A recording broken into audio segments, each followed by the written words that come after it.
So I'm going to start with a few introductory remarks. I think all of you who are here probably know that our topic for today's public forum is the power of forgiveness.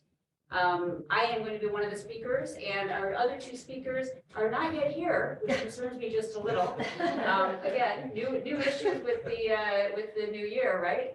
I'm thinking that they're all making their way down 275, and I don't know how many of you had some issues coming down 275. That might be the issue. I was not supposed to speak first, but it may be that I'm going to end up speaking first. We'll see how that goes. But before we get into that, I want to make a few introductory comments. First of all, how many of you are just sort of generally familiar with Families Against Narcotics? So, so most of you already have some familiarity. I just want to say a few words to kind of introduce you to FAN. So as you can see on the PowerPoint slides in the back there, our mission is to provide education, resources, and support to families and individuals who've been impacted by addiction.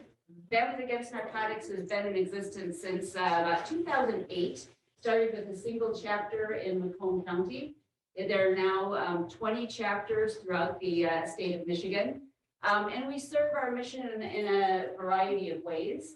One of the primary ways that we serve our mission is, and again, I'm going to refer you to the PowerPoint slides at the back of the room, through our monthly public forums.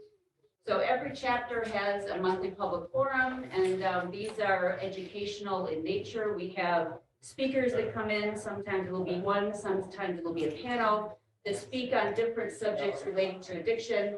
Sometimes we have public forums where we have the members who come, the individuals who come, share things as well. So the public forums serve that purpose, and again, they're monthly. Every chapter has them. Our monthly public forums are the first Monday of every month, with an exception, of course, this month, because because of the holiday, we moved it to the second Monday. But normally our public forums are the first Monday of every month.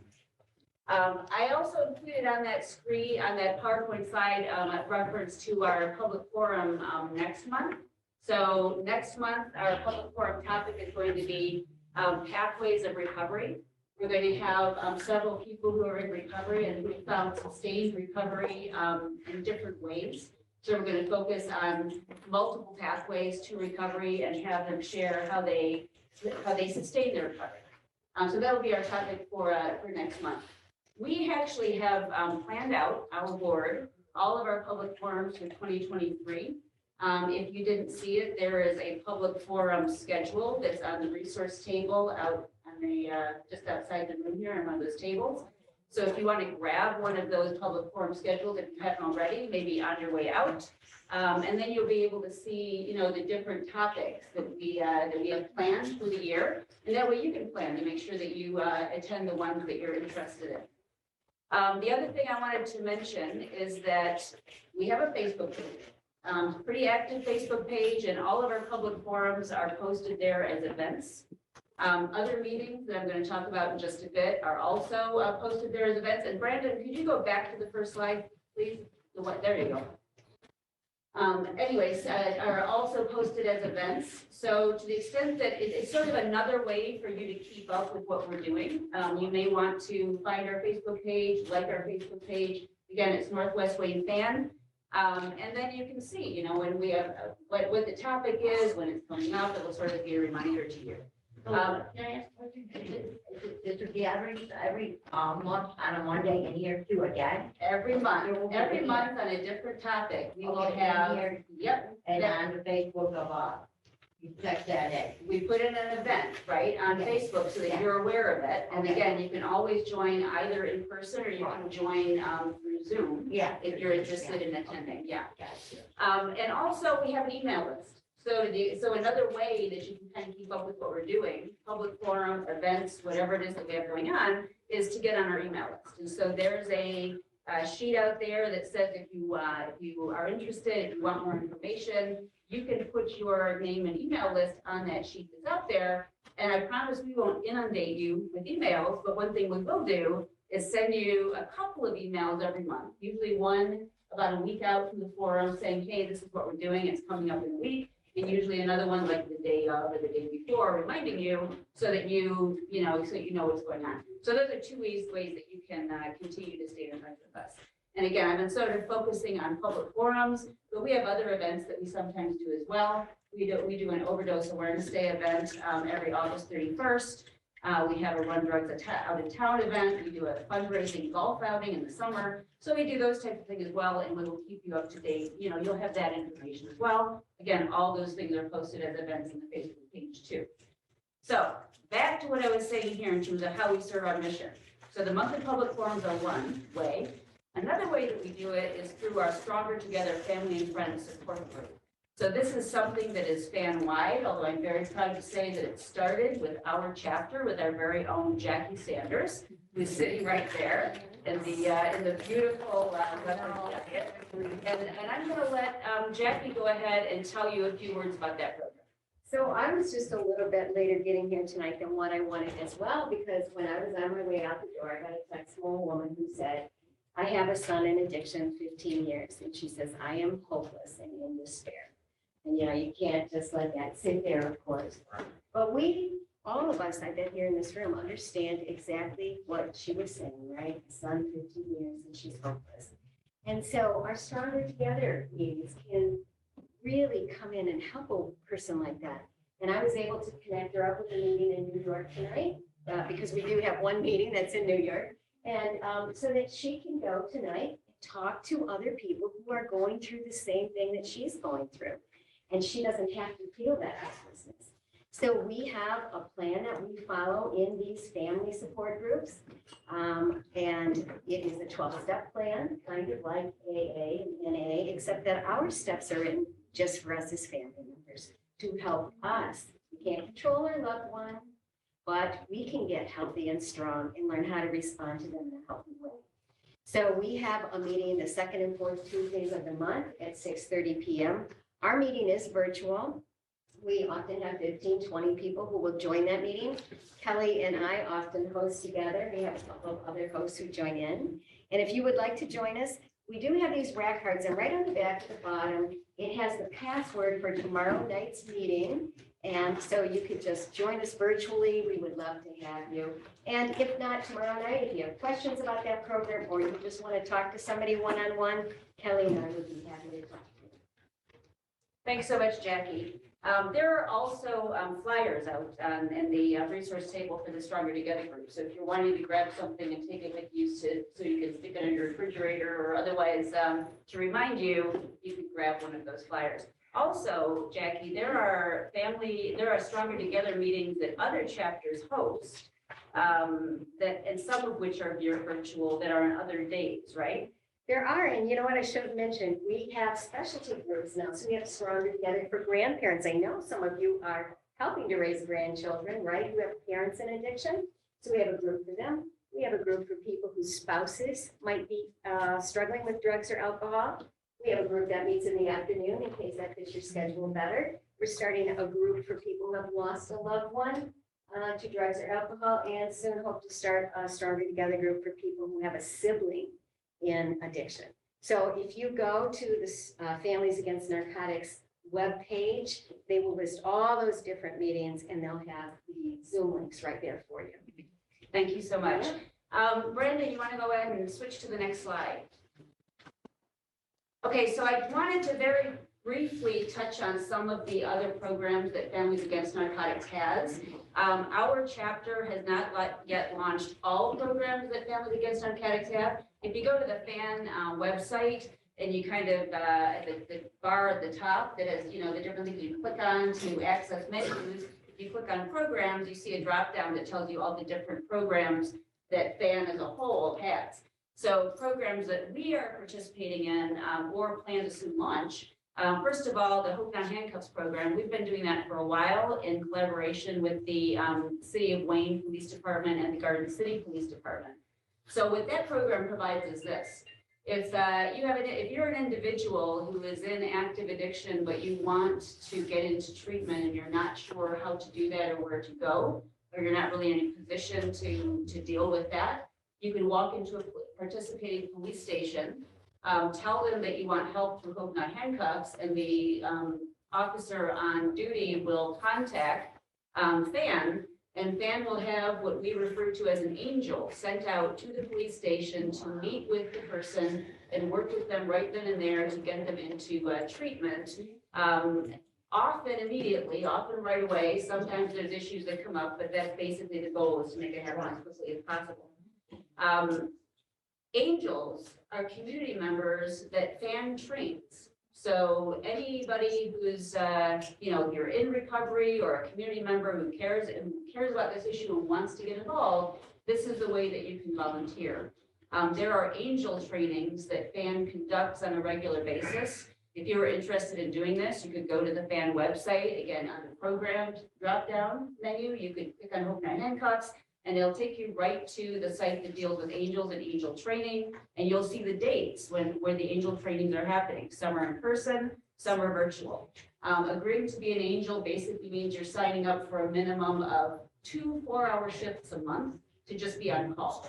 So it doesn't necessarily mean that, That was great. I didn't hear that part of it. yeah, you don't necessarily have to do more than Yeah, that. you could just be an angel for 2 or 4 hours or a month and Yep. be chosen, but I'm sure everybody needs an angel on his side. Exactly. Yeah. Exactly, and we are always looking for angels. And the other thing to keep in mind with that as well is that there's an online component to this. So, we work with participating police stations, but we also have a hope line, and people working on, it's an online approach that someone can take rather than going to the police station in order to get that assistance. So that exists as an option as well. Again, if you're interested in learning more, you can go to the Families Against Narcotics website, or you can, grab one of the flyers out there. You can contact us, and we can give you some more information regarding that. We have other programs that you can see on that PowerPoint slide. I think I need to get closer so I can see it myself. The Recovery Home Scholarship Program. So this is a program that is currently being run directly out of Fan Central, as we call it, Fan Corporate. But it's operating in our area as well. So we partner with certain recovery home organizations, and a person who needs some support, if they're just coming out of treatment, for example, and they're not able to get into recovery, and they don't have the money or the resources to do it, they can apply for a scholarship to get a 2-week scholarship where we will cover 2 weeks, their first 2 weeks in the recovery home. And there's an option for them to seek another 2 weeks in addition if they, are still not able to make the payments. But the idea, of course, is that once they're in a recovery home, they'll be able to, get a job and be able to start supporting themselves. But sometimes there's that just initial gap, right? When you're coming out of treatment, you don't have any funds or resources or anybody that can help you, and you need to get into recovery housing. Fan can provide for that. And again, the way to access that is going through the website, doing the drop down, going to the scholarship program. There's an application to be filled out online in order to be considered for one of these scholarships. So that's another thing that we provide. Navigate. So Fan provides free peer and family recovery coaching. So basically, we have peer recovery coaches for individuals in recovery. We have family recovery coaches for family members who are trying to figure out how to navigate the situation with a loved one who's struggling with addiction. This is a free service. It's one that, again, you can access through the website, looking at the program, and then following through and requesting either a peer recovery coach or a family recovery coach. And then lastly, the last thing I want to talk about is the comeback program. This is a program that is relatively new, and it's very new for us. It's one that we're just trying to launch in the near future. And the idea with this program is, again, partnering with police departments that are interested in doing this work. When word comes to the police station through various means of an overdose having happened within their area, within a very brief period of time, ideal is 24 hours, but sometimes you can't be that quick, going to the person's home with a police officer, with a peer recovery coach, and with a family recovery coach, and offering to help, offering to see if the person wants to get into treatment or get help. Like So an rather- intervention, Pardon? like an intervention. Yeah, so basically QRT is quick response team. That's what that stands for, right? So basically rather than just waiting for someone to come to us, we're taking it one step further. And if you've got someone who's overdosed, our team goes to them and basically reaches out a hand to help, right? If they're not interested, they're not interested, but Right, leave information or what have you to help them right. get into treatment. And I see that Wayne and Garden City are there, is Westside not interested in being part of it, are they thinking? Well, Westland, so you're talking about Hope Not Handcuffs right Yeah. now. Yeah. Westland, there's another program that, the Wayne Conference, I think it's called, sort of launched a while ago, that I think initially was kind of on the same track. I'm not sure where that program is. One of our 2023 goals is to reach out to the community, the other communities, more assertively and see if they are interested in participating in the program at this point. So, I think Westside really needs it. yeah, Most drug addicts are gonna be scared of police, right. Well, and I think part of the issue is, people go in under the police force to help people, and so often because addiction is viewed as from a criminal aspect and not a health issue, it's turned into an antagonistic relationship, and, part of the goal is maybe to offer police officers and police departments an opportunity to get into the helping part and help with that. We have Chief Ryan Strong here with us today. He is with the City of Wayne Police Department. He's also on our fan board, our chapter board, and he's working to launch the QRT program. And take it away, Chief Strong. Just to your point about the Hope Not Handcuffs, we don't check people for warrants. We just make it very clear we need help. You walk in and say, hey, I'm looking to get some help from Hope Not Handcuffs. We'll simply make the call to the angel and give you a snack and something to drink. That's it. You could, that's our sole involvement. As far as the quick response team, comeback team, we certainly hope to be fully implemented by February. We have 3 officers trained. They're going to do a ride along with the current agency, Madison Heights, we've already promoted in it. We've got our internal policy going. So we hope to have that where we can knock on your door. We're very excited about it. So again, spread the word about Hope Not Handcuffs. We're here to help. We don't care what standing business you may or may not have. It's not our interest at this point. And actually, I think you said just today you had a person come in and avail themselves of that We program. did, yep, I was walking into work this morning, yep, there's something to help out. Yeah. And again, they were giving a snack and something to drink. No one check. We got more of that. So thank you so much, Chief Strong. Yes. Yeah, I was just going to say, thank you very much for implementing that in Wayne, and Wayne, the city of Wayne, the QRC program. And tell me if I'm wrong, but I think the comeback portion of the QRC stands for that they come back a day or two after an overdose was reported at a specific location. And the beautiful thing about the program is that most times when there's drug use in a home, there are multiple people within that home that are using drugs as well. So when they come back with a police officer, someone from the therapeutic community, more than likely a person from clergy, correct, if I'm wrong? But It's just the officer and peer recovery coach and family recovery coach. Oh. But you're absolutely right. When I was in the detective bureau years and years ago, you go on overdose for one person and sadly enough, you come back 6 months, a year later, and then we never got another overdose in the same household. So it's at a great point. Yep, and it's a really good opportunity for everyone within that household to engage with treatment services the day or the day after, or 2 days after, or whenever they come back. So I've seen some really good numbers from the trainings that I've seen about the QRC, and I think it's going to do wonders for the I community. hope so. Thank you. And so let me just jump in here and introduce you all to Jermaine Atkins, who's one of our speakers today. And I'm going to actually say a little bit more about him in terms of sort of a bio. Not a lot. I'm kind of leaving it up to the speakers to say more about themselves. But so let me address this slide first, and then I will tell you a little bit about Jermaine. So this slide is primarily, I would say, for the people who are joining us on Zoom, because you guys don't have flyers available to you, whereas everybody in this room can kind of go out to the resource table and grab things that they're interested in. But again, I just wanted to reiterate how to get in touch with us if you want to get involved in more things, if you want to make sure you're aware of the programs or events that we have happening. On there, you see our email address, you see, the reference to the Facebook page. I think I neglected to mention that we also have a YouTube channel, NW Wayne Fan, where all of our recorded forums are included there as well. So if you're interested in taking a look at what speakers we've had in the past and what they had to say, and then you see highlighted in yellow there, we can always use volunteers. So if anyone is interested in volunteering, we have a flyer out there, a little form you can fill out. You can just leave it on the table, and we would love to grab it and call you and see if we can get you involved in some of the work that we do. All right, so Brandon, one more slide.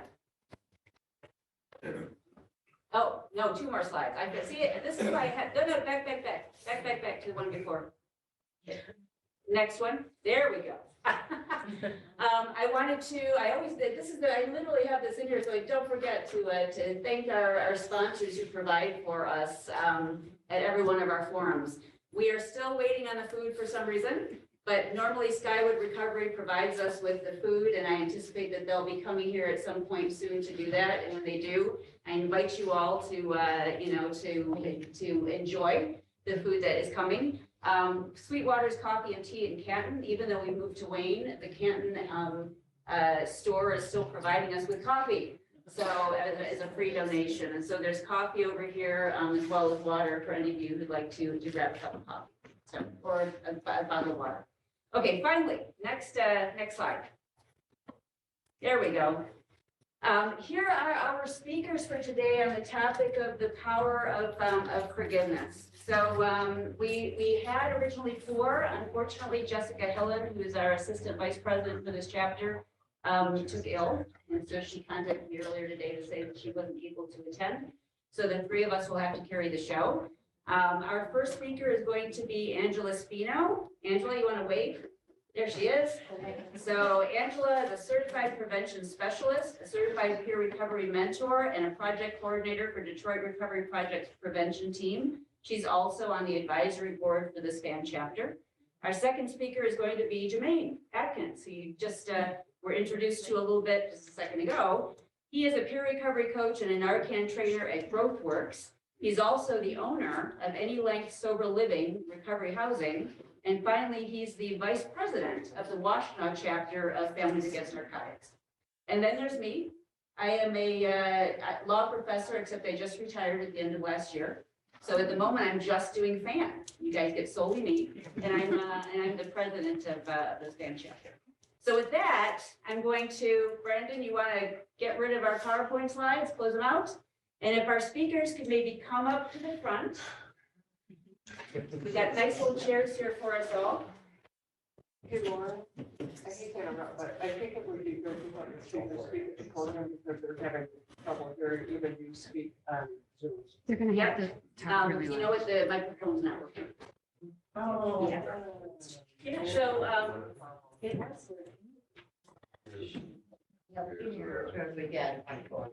so we'll let Angela start us off, and I was speaking kind of loudly, and I think if you guys would try to do the same, because apparently we're having trouble with this microphone, and the folks on Zoom are having a hard time hearing us. And if you, I guess if you even, it might help to even walk towards the middle of the room if you want, but don't feel like you have to if you got your. Yeah. The mic isn't working. Yeah, you just have to speak loud. You just have to speak loud, yeah. Hi, can you hear me?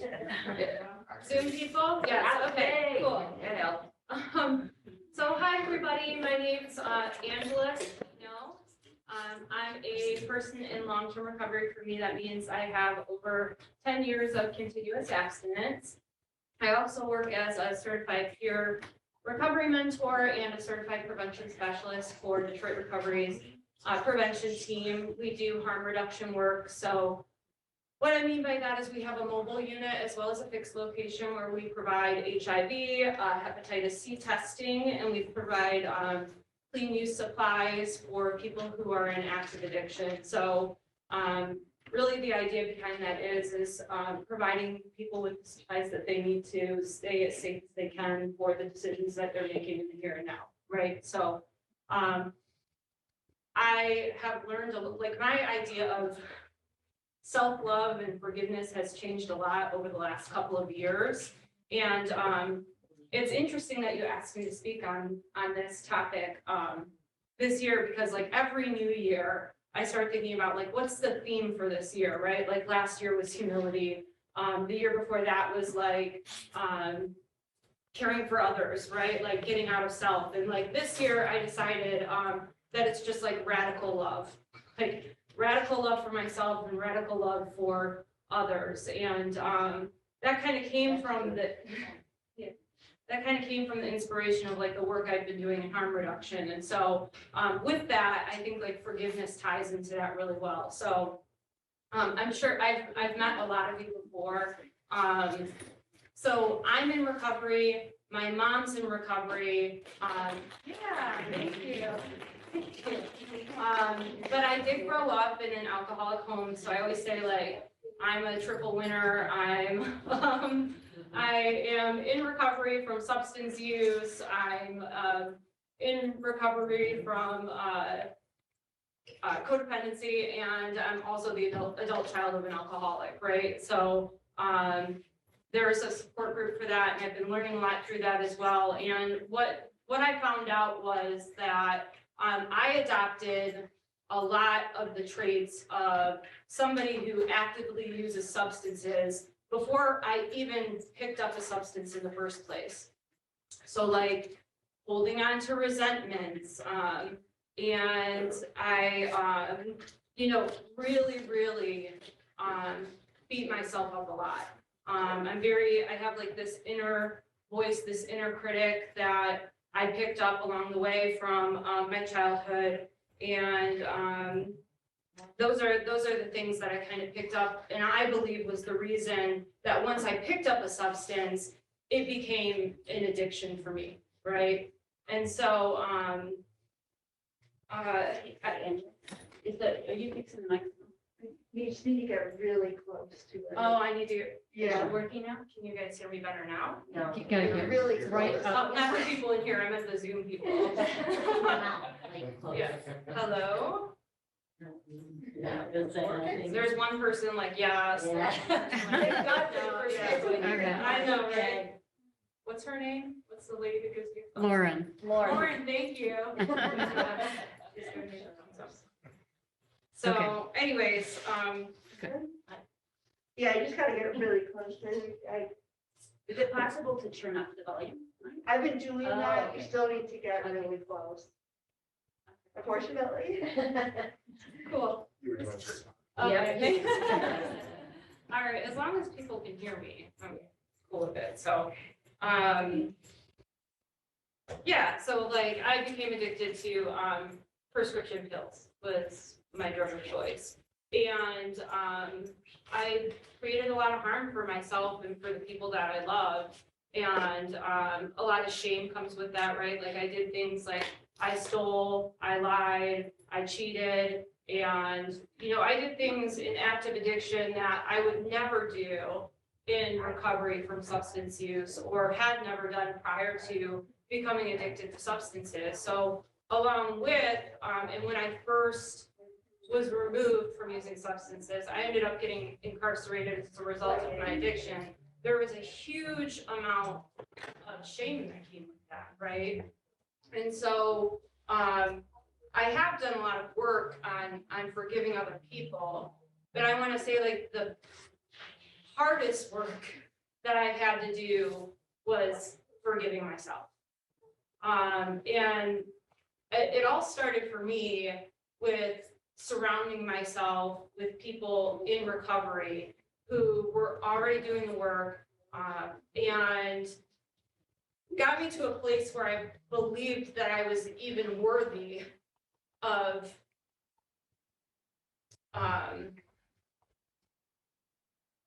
like deserving forgiveness, right? I remember when I first met Lauren Rousseau, I had been asked to like do this speaking engagement for FAN when I told my story for the very first time.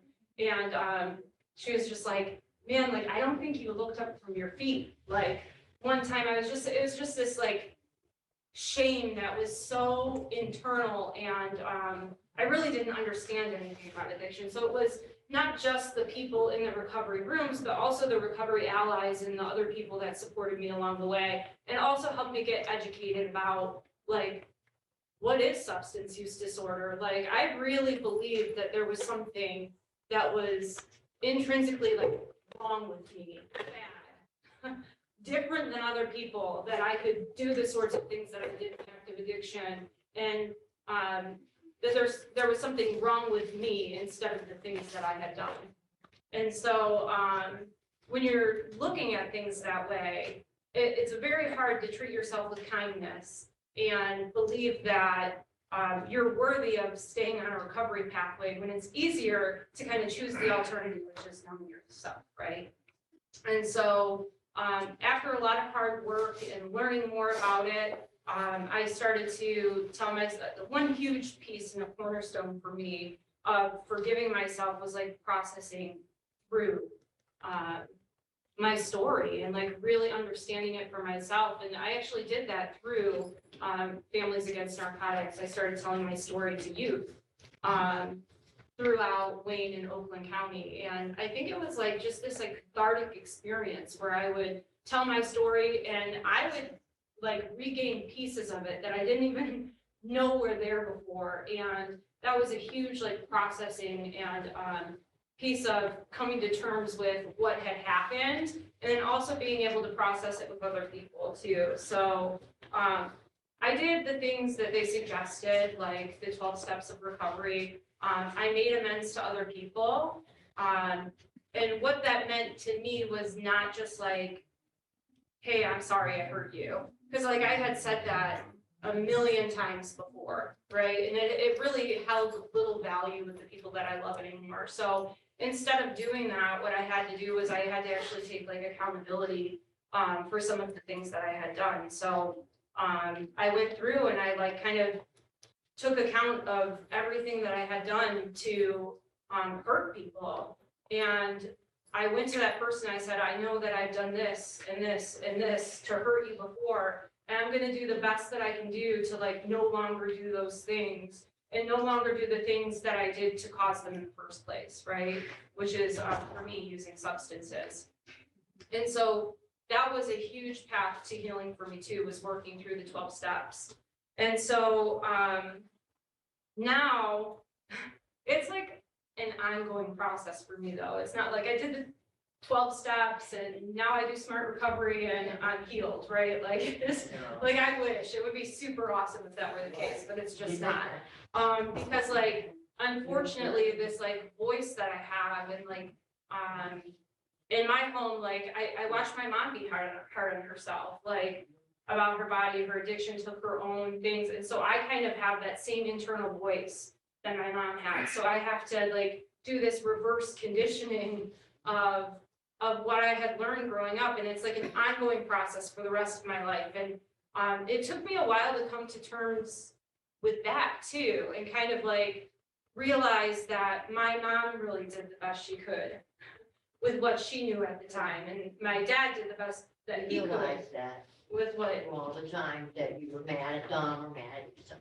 Yeah, you know that inside your heart much better now that you recovered. I know how that feels.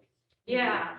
And, You're feeling that you got it now, you know? yeah, They love you, you love Don, well, that's the ups and downs that the whole world's been going through, you know? But Yeah. once you grab on that, I hear you, the voices that were getting to you, your own self-critic, and you're like, you're weaving in and out of, you know, the problems in your own family and friends, but yeah, you sound like you did a remarkable job of understanding it all.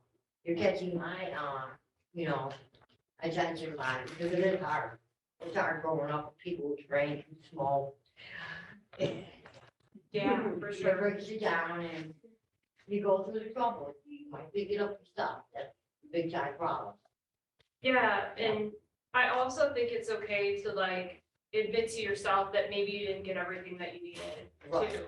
Yeah. You know, so like for me, it's okay to like forgive my parents Yeah. for not having all the resources, the tools that they needed to pass on to me, because like they didn't have them at the time too, right? And that's been a huge part of like me and my mom works so hard at her recovery now too.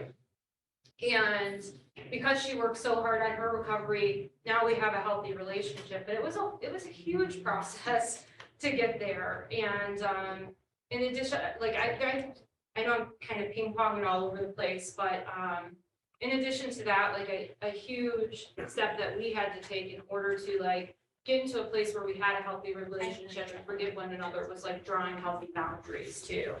Right? So for me, what that looks like is I can say like, listen, for me, it doesn't look healthy to like be parented as an adult. For me, that also means that I can't accept money from my parents and expect that, you know, that like, or like, I can't be like, hey, can I have some money? You can't tell me what to do. You know what I mean? Like, there has to be some healthy boundaries there in order for me to be able to function as a healthy person and to be able to draw those lines in the sand. And that was a tough process because when I came out of being incarcerated, I didn't have anything, right? So like it took a while of like saving and me and my mom having to like work as a team in order for me to get there. And that was hard. There was a lot of like heartache and conflict along the way, but we eventually figured it out. It was like, it's kind of like a teenager who never grew up, who's learning how to assert independence for like the very first time. And that's exactly what it was. Until I could like kind of prove and have my own resources, I couldn't have the expectation that like somebody was gonna, you know, just hand that to me and then I was gonna act like an adult. I had to kind of show that I could do those things. Yeah, okay, right, cool. Okay, so ultimately, yeah, a lot of things to do to get to the place where I am now, but thank you for having me speak today. Thank you.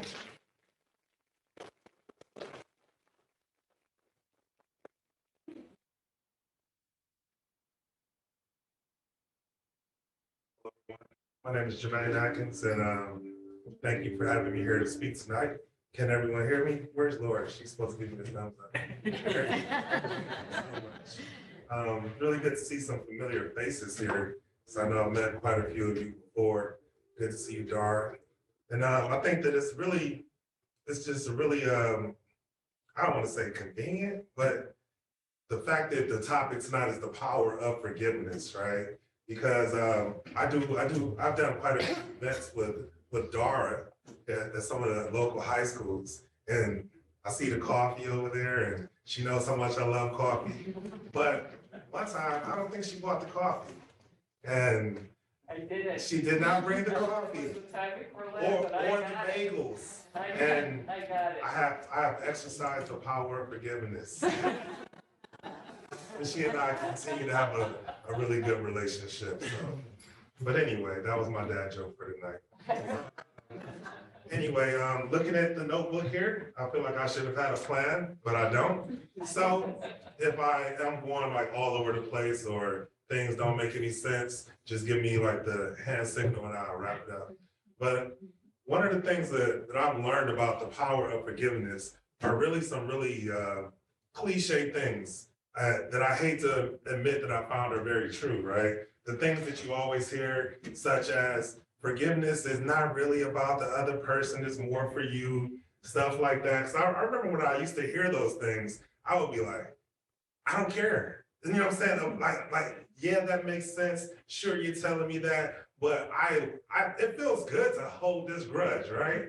And then like sometimes, at some point in my life, holding on to grudges or resentments or not forgiving other people, it kind of became like a part of who I was, right? So if I forgave someone, then who am I? What is my excuse for being the person that I am, right? If someone looks at me and says, well, Jermaine, you know, you are X, Y, and Z. And I can say, well, it was my dad. And let me tell you all about him. And I'm angry. Then people say, oh, well, I get it. But if I don't have anything to say with real, true emotion, then whose fault is it, right? So there are a lot of reasons why I never wanted to forgive. But I found over the years that actually forgiving people, it actually is more about me than it is about other people. Sucks to admit, but it's the truth. Another thing I found out about forgiveness is that there's really there are really multiple phases to forgiveness, right? Like you have that one phase that I've experienced myself where that if I forgive you, then I can forgive me, which is almost like a two-step process in itself, right? But then I found that there's another phase of forgiveness that if I can forgive other people, then I can also learn to accept the world as it is in general. And that was something I really didn't connect until the last couple of years. And I didn't really structure it that way in my own thoughts until just recently, but these things are all connected to me. And just to tell you a little bit about myself, I grew up on the west side of Detroit, had a really good household, like relatively speaking to other people that I know, right? And I don't have anything to complain about. I'm really grateful for the childhood that I had. I'm grateful for the parents that I had. I'm grateful for the mom that I still have. But when I was young, I was full of anger. And I'm not sure exactly when it started or where it came from, but I know that I was in the 4th grade one day. I was at a new school and I was walking up the stairs from the gym because our gym was in the basement, and something just told me to moan the girl behind me. I don't know, like this, the older crowd knows what mooning is. I did. I don't know why. I just stopped on the stairs. She's behind me, and I just moaned her. And I got in trouble, right? And moving forward from that point, even though I went to some of the better schools in Detroit, I made it a point to just get in trouble on a consistent basis. And looking back on it, maybe I was acting out, right? Because a lot of the things that I said or did didn't really have a real gain to it. I was just doing stuff, right? And when I was in the 10th grade, I remember distinctly, like some friends of mine, we were in the bathroom at Fairlane Mall. We were drunk, and I just walked up to the mirror, and I was just standing there, and I just jumped up as high as I could, and I jumped on the sink and just broke it. And it felt good. And looking back on that, I think I had an anger problem, right? So there was a phase of my life where my mom really had us engaged in church, and we were one of those families that went to church a lot. I mean, we went to church on Sunday morning for Sunday school, then we went to church, then on the first Sunday, we went to communion, then on Tuesday, we had prayer meeting, then on Friday, we had Bible study, then on Saturday, we had Bible club, and it was just all day church, right? And I learned a lot of good things at this church, but one of the things that was put out to us on a continuous basis was that if you commit a sin, particularly sexual sins, right? You had to come in front of the church, and then you had to admit your sins, and then everyone will go in a circle, and they would all tell you how they forgive you, right? And every so often, this would happen. And I loved it when I was a kid, because all the members could come, even if you were a child. So I was like, oh yeah, church meeting time, I get to see what's going on, right?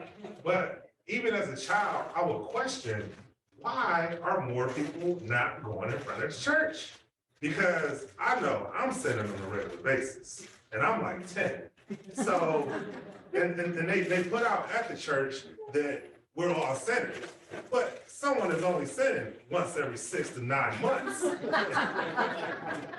So what that made me think at that point in time was that maybe this church thing isn't for me, because I'm keeping my secrets, I'm sinning all the time, so maybe I'm just not cut out for this, right?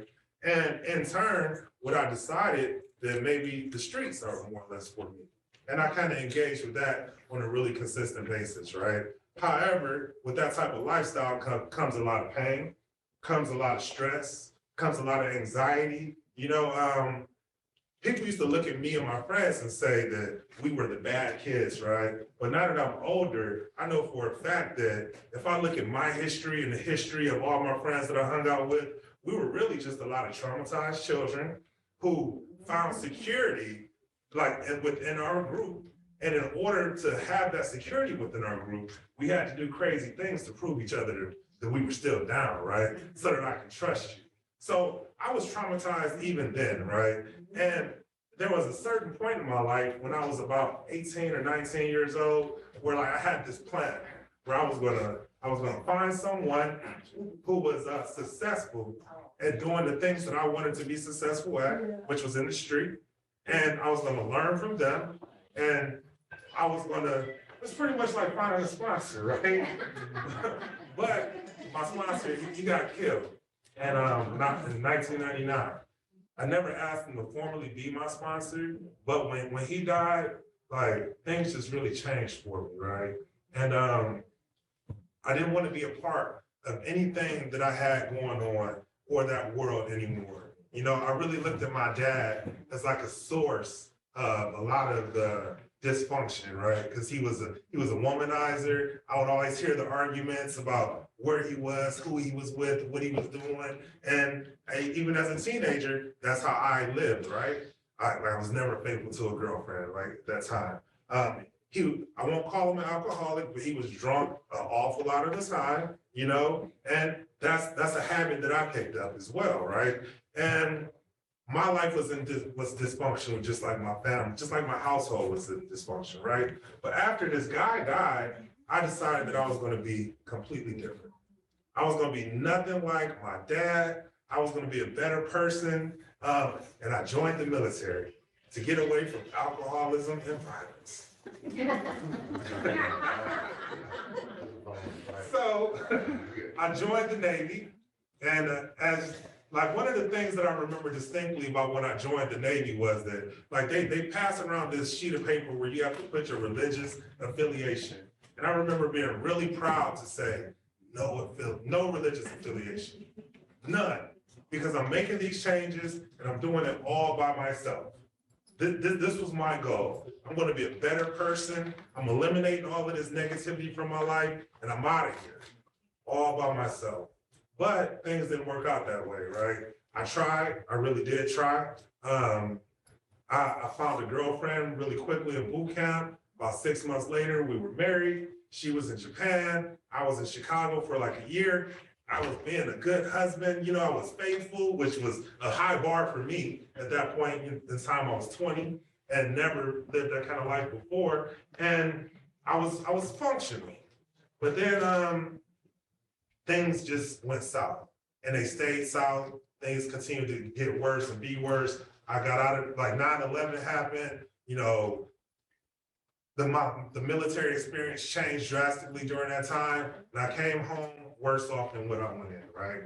And I was on the spiral of just degradation, I suppose, right?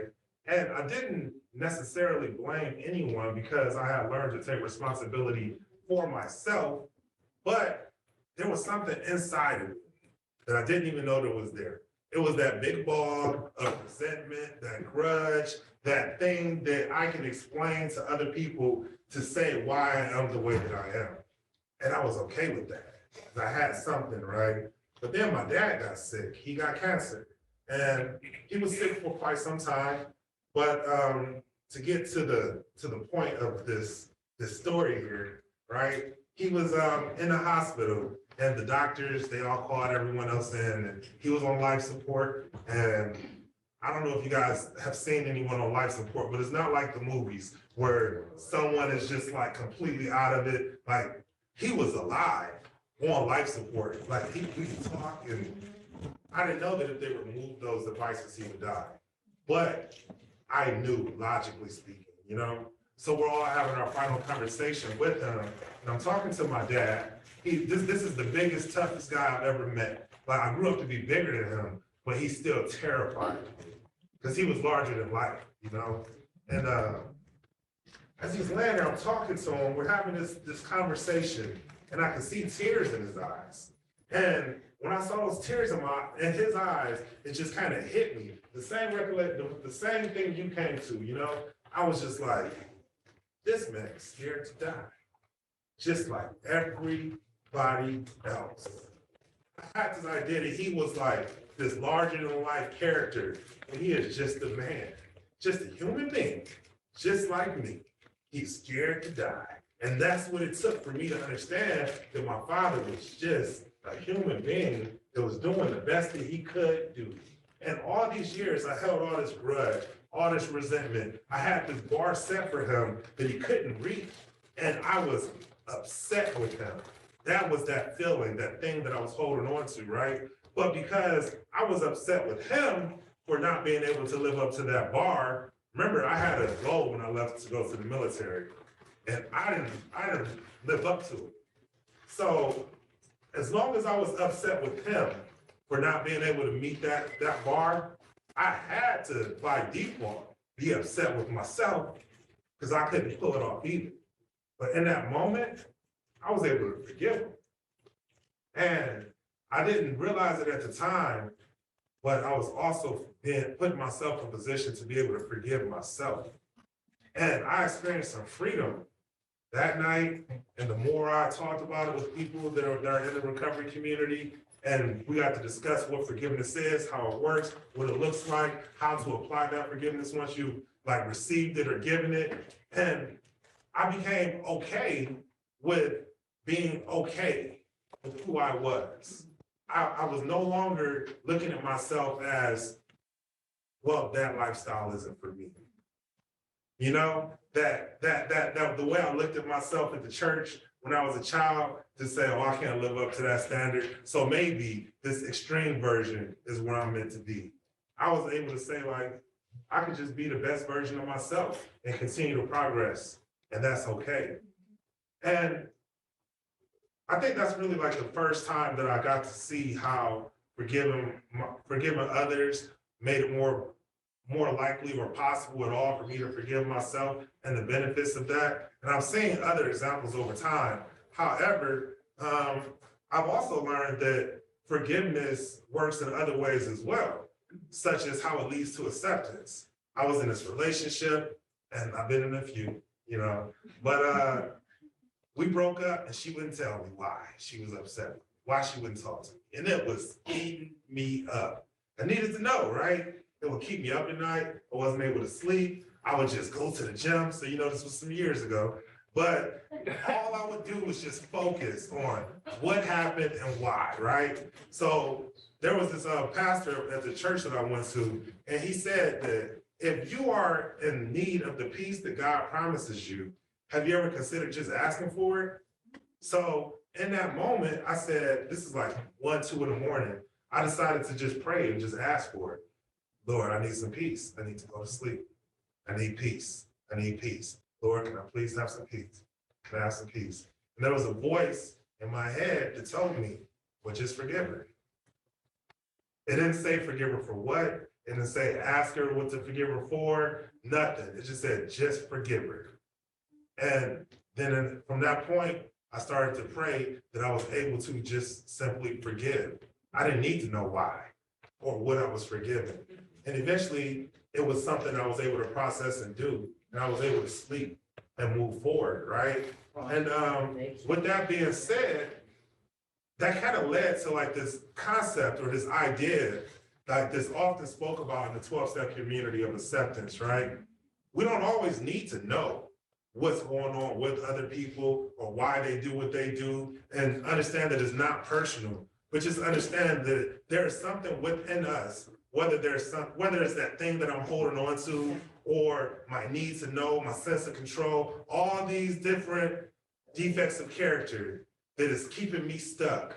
But if I could just learn to forgive, then I can learn to accept that things are the way that they are, and what can I do in order to be okay.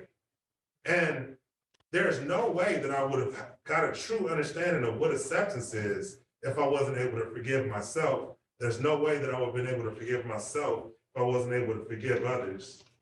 It's a process. And I truly believe that as long as I'm in the process, I will continue to learn more. And maybe one day I'll come back and speak to you guys and learn what else I've learned, you know? And then one of the people who are further along than I am in this process will look at me and be like, I'm glad you finally got it, right? But I'm just glad to be in the process, and I'm glad that you guys have me here to speak briefly tonight, so thank you. Okay. I am going to, I'm gonna share my story now. My story is a little bit different. So I am not a person who's recovering. I am on the other side of the fence. So I was a person who basically had a loved one who struggled with addiction. I'm gonna give you just sort of, some of the people in this room have heard my story before, and probably in much more detail than I'm going to share. I'm going to kind of give you the background of my story so that I can then kind of move into the topic about what sort of focuses on forgiveness. But you won't understand what I'm going to say about forgiveness unless I give you a story. So here's the story. So in January 2010, my youngest son's best friend lost his mother unexpectedly. My son and his friend, his name was Jake, were both 17 years old. And he was living with his mother and his stepfather. The mother had not been married to the stepfather all that long, did not have a really good relationship with the stepfather. So when the mother died, he was in his senior year in high school and really grieving and didn't know what to do or where to go. I invited him to come and live with me, and I'm divorced, so come live with me and my youngest son. My oldest son at the time was out of the house. He was in college. I had known Jake for quite a while. He has been best friends with my youngest son since about 6th grade. He's been at our house a lot. And I always kind of had a soft spot in my heart for him. He's kind of a sweet young kid. He went on vacations with us and that type of thing. So he moved into our house, and immediately there were some issues. Initially, the issues surrounded his use of marijuana. So I knew he was a heavy marijuana user from my son and that, and of course my son is 5 as well. What I didn't know is the extent to which the use of the drug was happening in the house that he was living in, that the stepfather was growing it, that the stepmother thought it was amazing, best thing since sliced bread. Since he was like 15 years old, she'd invite him to come and smoke a bowl with her to talk about his problems whenever he had issues. So you all know that addiction is born out of, at least in part, or can be born out of learning to cope with emotional problems by using drugs, right? But at that point, it was, as far as I knew, it was marijuana use. He was 17 years old. I wasn't going to tell him he couldn't smoke if he wanted to smoke or whatever, but he wasn't going to do it in my house. I couldn't let cigarette smoking in my house either. I'm just not going to allow this activity, smoking, whatever, anything in my house. Immediately there were problems because immediately started breaking the rules. He also told me when he first moved in that he really liked pain pills. His mother had lupus, and so she had pain pills for lupus. At the time he told me that, I was so naive regarding addiction and pills, I didn't even understand the comment. Like, if you're not in pain, what's it like? And you didn't even understand it, right? Anyways, fast forward. Over the course of that year, I tried to be supportive because, of course, he was grieving his mother. I could never quite obviously replace his mother, but I had visions of the blind side, and I was bringing into my home, and I was going to offer him everything I ever offered to my kids, and he was going to be able to go to college. And while there's no silver lining to the tragedy of his mother's death, at least I could do something to make it not so terrible, right? But right off the bat, there were battles because of the marijuana use that then amplified into other things. I would discover like crushed pills, like remnants, powder, on the tables next to his bed and that type of thing. So fast forward to 6 months, let's see, when would it have been about? I guess it would probably be about October-ish of 2011. I discovered him in his car in my driveway, shooting up. Obviously, a lot of things happened in the interim. One thing that any family member knows who has struggled with a child or an adult child with addiction, and probably anyone who's a family member who struggled with anyone with addiction, is you never have any idea how bad it actually is. right? Because of course, they're doing their best to hide what's going on and having some success at it. So you're seeing signs, but you have no idea, right, how bad things actually are. And so I was completely shocked when I happened to see him in the car doing that. And he admitted to me at that time that it was heroin.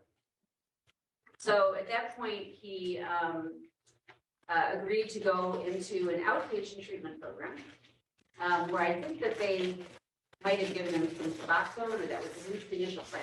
In any event, they kicked him out after 3 weeks for using. They wouldn't tell me exactly what he was using or what was going on, because by this time he was 18 years old, and HIPAA prevented him from telling me what was actually going on, and he was not willing to share that with me. So we battled for a little bit longer. I got him a psychologist. He saw a psychologist for a while, which was the best I could do.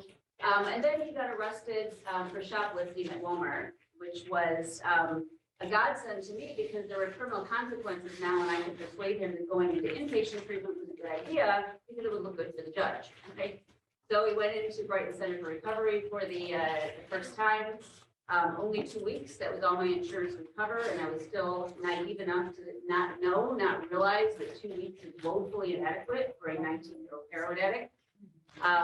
After the 2 weeks, I picked him up, and 2 days later, and he still went back to my house. And 2 days later, he was passed out in bed on the floor. I continued to try to battle with him to follow the aftercare program that didn't go anywhere. So after a couple weeks of that, I kicked him out of my house. He's 19 years old. He, at this point, he, has nothing, obviously. My 19-year-old non-addict child could not have known how to survive on his own, kicked out of the house. Anyway, I nevertheless did this because of the situation. And a few days later, he contacted me at midnight from his car saying that he was going to kill himself. We used that situation to get him into treatment again. That was the better idea. Let's try this again, right? He went into Maple Grove. He was in Maple Grove for 2 weeks again. All my insurance would cover. This time I thought I wised up. I got him into a recovery housing instead of moving into my house. Because moving into my house after treatment had been a disaster. It created sort of a warden situation where I was the warden and we were just battling all the time. It really didn't work, right? So instead, into recovery housing. He moved into recovery housing, and within 48 hours, he was kicked out for using. I took him back into my home temporarily with the idea that we would get it out of the system over the next 4 days, and then he could go back. Well, needless to say, I had a job. I had to go to work, and he found ways to use pretty much every day that during those 4 days. So after about 3 or 4 days, I don't recall, this was quite a while ago now, I took him to an addiction doctor to get him Suboxone. And the recovery housing, the guy who in the recovery housing said he would take him back in if he was on Suboxone. We went, we got him Suboxone. We were all set to make that happen. Like 6 p.m. or something, we parted company. He was supposed to go to a meeting with the recovery home organization. We'd go to the house. I had to go do some stuff for work. Apparently, he did not go to the meeting or to the house. Instead, he went to hang out with a friend and didn't show up at the recovery home until about 9:30 at night when the curfew was 10, and they wouldn't let him in because they said he was high. He called me. He said, "I'm not high. I'm just tired. Can I come back?" And I said, "God, Dave." I mean, and by the way, let me just tell you, those 4 days that he was at my house was like a circus. It was craziness, right? And I found out during that time he stole about $600 worth of jewelry from me, and there was just all kinds of things that had happened. And I'll tell you, I needed a break. I was like looking forward to, okay, he's in the recovery, like really down for a minute. And now suddenly here's call. He wants to come back. And I said, "I really don't think so." He said, "I can stay with a friend." I said, "I think you should stay with a friend. I need a break. I can't get this." He shows up at my doorstep anyway, 10:30 at night, wanting to come in. And by the way, during the period of work, I was educating myself, such as it is, on addiction, right? I mean, I've been doing this probably for over a year at this point.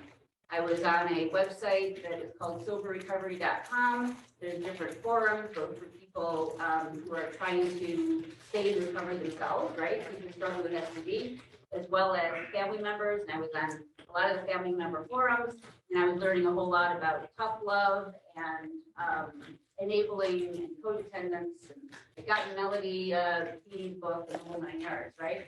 So basically, I was beginning to feel guilty about providing him any of the support that I did, including the 4 days that I had him stay with me, because I was not supposed to be doing that. It was too tough. It was enabling.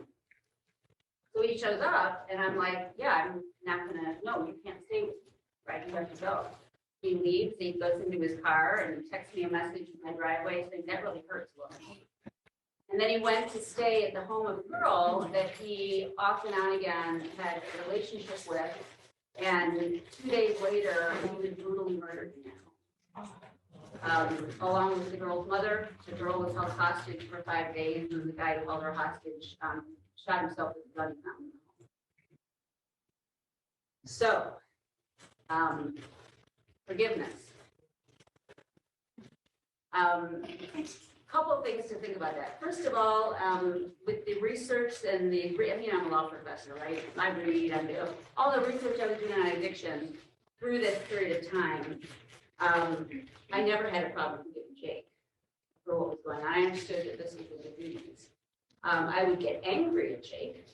I was disappointed in myself that it was, and I think all family members kind of go through this. When they're dealing with an addicted loved one and the bad behaviors that they will engage in, the disrespect they show you, the lies they show you, the breaking just a few rules in their home, etc. I would get angry, right? And I would speak to him very harshly and with a lot of anger, and I said some not very nice things, especially toward the end. I was furious, right? You know, family members should, I mean, we're human, shouldn't do that though, because we know it's the addiction talk. We know it's a disease, or we kind of should know. But nevertheless, we're people, right? And I mean, we react as though this is a person who's got his faculties around him and he's treating me this way. And so I said a lot of things in anger, right? And I think probably, you know, I've had trouble. I still had trouble. I listened to Jermaine's comments today about how they learn to forgive. I don't think I'm there. Not really. I don't know that I can ever, and I'm gonna cry. I don't know that I can ever forgive myself for not knowing that. As weird as that sounds, right?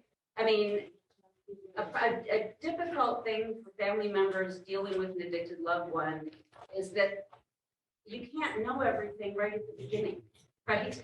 And so you learn stuff about codependence and enabling and listen to people, sometimes maybe angry family members on recovery, on family and friends forums that say really harsh things and make you feel I'm doing the wrong thing. Like, what's the difference between enabling and wrong, bad, harmful enabling and helpful support? It's hard to draw that line. It's hard to know where that line is, you know? So I think a big challenge for a family member of an addicted loved one is just having the time to really, really learn. Because you only learn so much. I mean, I think now, from my perspective, that support groups, family and friend support groups are critical. Learning everything you can on an ongoing basis, reading what you can is so important and so critical. But the other thing that's critical, and the other thing that I think you learn over time, is that there is no rule book that applies to everybody. There are no clear rules about what to do or what not to do when you are a family member with an addicted loved one. Because while there's a lot of similarities in the behaviors of someone in active addiction, there's a lot of differences. There are different dynamics in the family. There are different dynamics that exist. And what, at the end of the day, you have to figure out as best you can what your boundaries are and what you are able to live with within that family situation. Recognizing that what might be the right thing for someone else in a different family situation to do may not be the right thing for you to do. So, I mean, I think, you know, looking at all of that, I think I was unduly harsh at times. And I feel bad about that. I think I would do things differently now than I did at the time. And I wish to God that that Monday night, when he was on my porch and wanted to come spend the night with me, that I said yes. He had his Suboxone with him. Maybe it was enabling, but God, I wish I'd enabled one more time because he might be alive today, right? So, getting back to the topic of forgiveness. You hear all the time, when you know better, you do better, and you did the best you could, and people tell me all the time, it's not your fault, it wasn't your fault, you tried to help this kid, you did what you could to help this kid, all of those things are true. But when the results are as horrific as what happened to my bonus son, Jake, there's no excuse. There's no excuses. That's how I personally feel. I appreciate people saying the things that they do to try to make me feel better, but I was a link in the chain that resulted in him getting brutally murdered with an axe, by the way. So how did I dealt with that? What works for me? Forgiving, maybe not so much, making amends is what has worked for me. So it's been, he died on April 4th, 2012, 4 days before his 20th birthday. And starting in 2012, I started volunteering and doing work in the addiction area. After a few months, I started volunteering at Brighton Center for Recovery. They put me in the waiting room and had me just talk to the people that were coming in. And I saw patients I saw people who were me and Jake a few months ago, parents with their kids. I saw kids coming in who were coming in for the 10th time, who were so angry at themselves that they couldn't get it the first time. And parents who were so fed up because their kids kept going around in this merry-go-round. And I saw some people coming in for the first time and they were terrified. And I had the opportunity to share with them things that I'd learned, right, on this journey of education that I've been on, and offer these people support. And that was so incredibly healing for me, I can't even tell you. And then after 6 months of doing that, I joined the board of directors of an addiction treatment facility or organization in Ann Arbor called Home of New Vision. I'm sure Jermaine is familiar with it. I was on Home of New Vision's board of directors for 4 years. During that period, I also got engaged in all other kinds of things related to addiction. Scott Macy and I co-founded Unite to Face Addiction Michigan, where we had statewide rallies once a year. I joined the Alliance and Coalition for Healthy Communities Board. There are a variety of other things that I did until at the end of the day, I landed at FAN. And I've been doing work with FAN ever since. There came a point, maybe a couple of years ago, where suddenly I felt within myself that, you know what, you've done enough. Not that I'm going to stop, but that I've done enough to make amends. In my own, and I know many of you will say this is crazy. What are you talking about? For me, it's what I needed to do, right? I've done enough to try to help people like Jake and help people like me, and I've made a difference for enough people that I even do this for. That it's okay now, right? That I can go ahead and be happy now, and not hate myself for what happened to Jake. The one other thing I want to say is that this work that I've been doing in this area has had rewards I would never have anticipated. I've met amazing people. And by the way, I've learned that people in recovery are the best people. Sorry for those of you who aren't. But I'm just saying, people in recovery have done so much work on themselves with such introspection, and the goals of like the 12-step work and all of that, it's just these lofty goals of character. I love my friends in recovery. So I'm very grateful that that work has now created this life for me with all these wonderful people I would never have met before. And, you know, Jake is a legacy because none of this would have happened, the work that I'm doing, if it hadn't been for him. So, thank you.